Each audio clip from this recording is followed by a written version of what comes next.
Last little bit of these videos, we're going to talk about some of the more nuanced areas. So one of the punches I quite like is the glass man, and it uses what in jiu-jitsu we call an ipponken. Yeah, so using this 4-finger strike, and we're using this to cut, therefore, the glass man. So we're using this to strike and drag, strike and drag.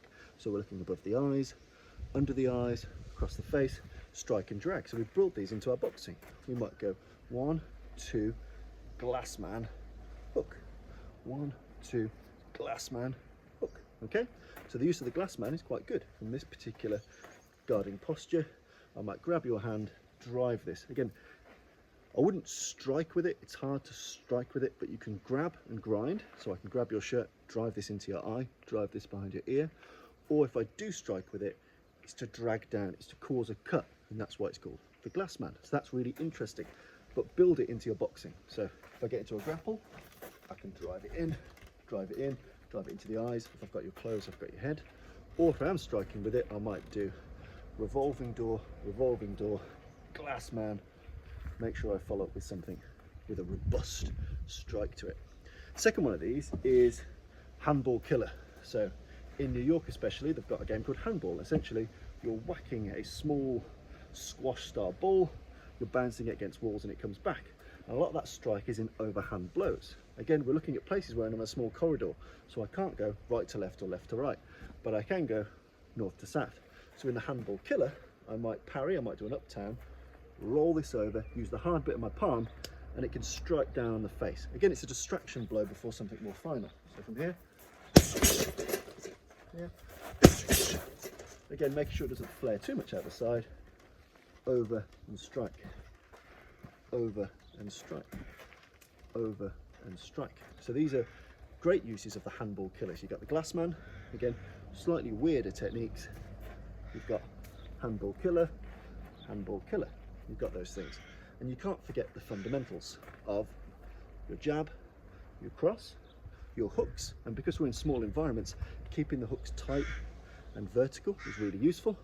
Jab, cross, I keep the hands vertical from a bare knuckle boxing perspective. Yeah.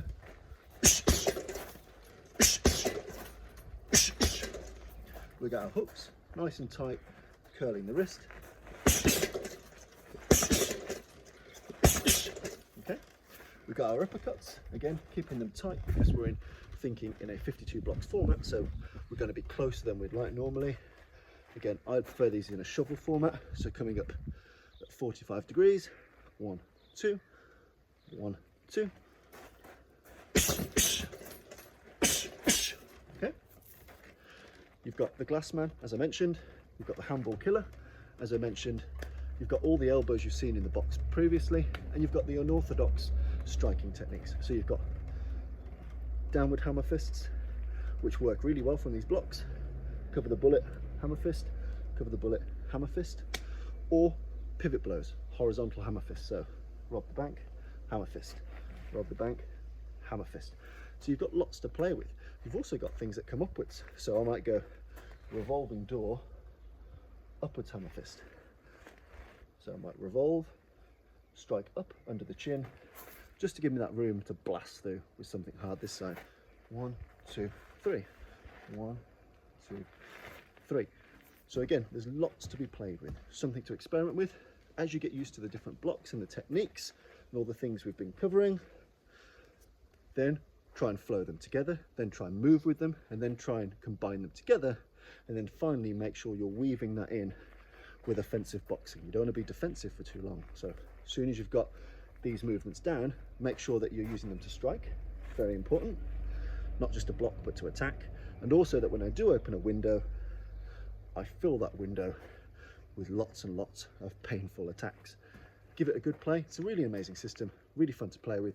Lots of variances in the US and all around the world as people start to pick it up and play with it.